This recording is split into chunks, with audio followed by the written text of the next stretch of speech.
And then the Roman centurion held up his index finger and middle finger and said, "I'll have 5 beers too."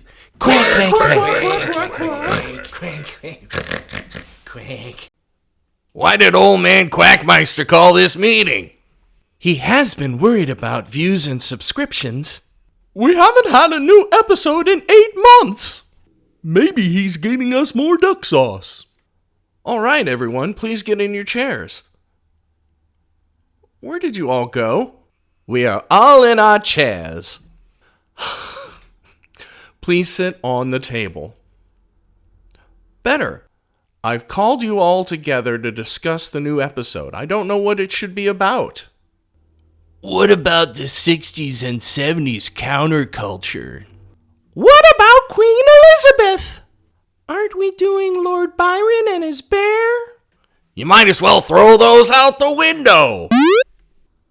Ow!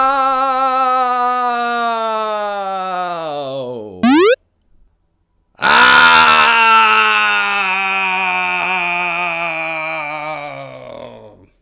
Wait. In Prague 1618, people were thrown out a window. Why didn't they just call from the castle and talk it out?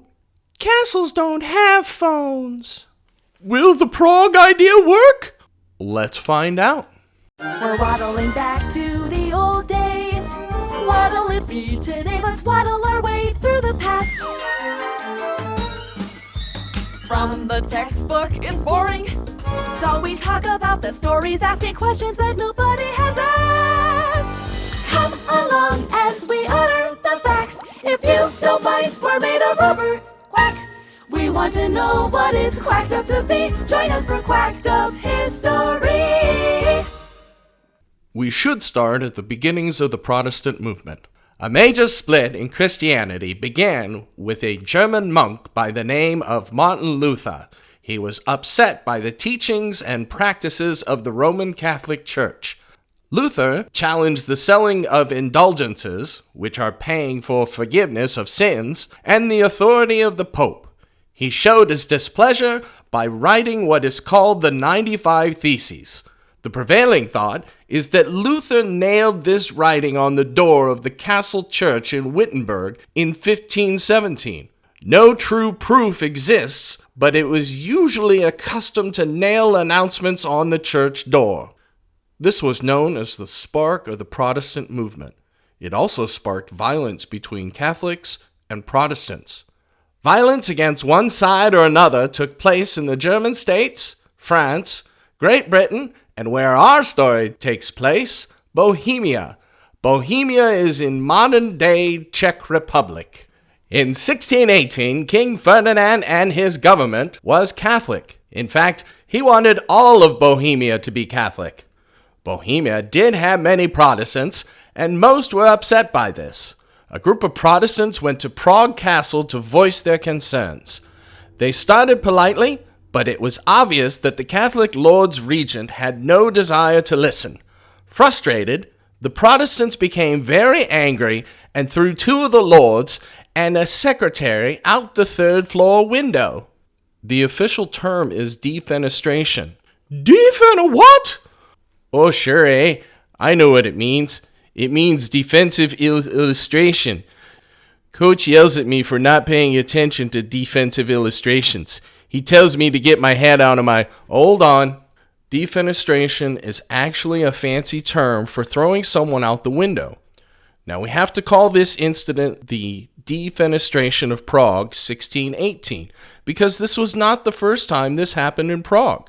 This happened many times throughout history, and there is a disagreement on whether this was the second or third time this happened in Prague. The first documented time of something like this can be found in the Hebrew Bible, the Mikra, around 9th century BCE, when Queen Jezebel was thrown out the window by her eunuchs. I don't understand why they just didn't call and talk it out. Castles don't have phones. She's right. While a normal fall at that height could be deadly, the 3 survived that fall. The Catholics claimed that it was divine intervention.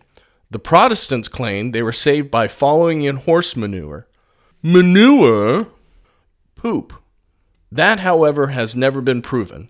Either way, this would begin the 30 Years' War. They got thrown out the third floor window. It happened once or twice before, but this time it was quite different. It was the start of the 30 Years' War. They call it defenestration. Past the point of dialogue, think they would just call and talk it out. Castles don't have phones, you dog. Oh no. The Catholics then rushed to tell King Ferdinand, who was quite upset. I am upset. Quite upset. This sparked what was known as the 30 Years' War, a series of wars that reshaped the power structure and map of Europe. The 30 Years' War brought war amongst religions, leaders, and alliances. Leaders felt it was a chance to gain more power. This power struggle was very deadly to the people of Europe. In some places, entire towns and villages were completely wiped out. In 1648, all sides were able to end the fighting with the Peace of Westphalia. It changed many of the borders and gave the right to each state to rule themselves as opposed to the Roman Church or the Holy Roman Empire. It set forth foundations of state autonomy and religious tolerance. We sure hope you had a good time watching this episode.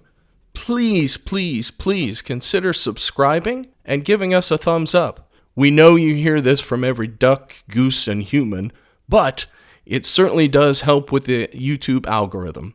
Until then, we are Quacked Up History. Duck, duck, duck, duck, duck, duck, duck, duck, duck, duck, duck, duck, duck, duck, duck, duck. History told. History told.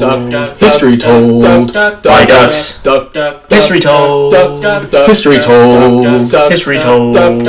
By ducks. Duck, duck, duck, duck, duck, duck, duck, duck, duck. History told. History told. History told. By ducks. Quack, quack, quack, quack, quack, quack, quack.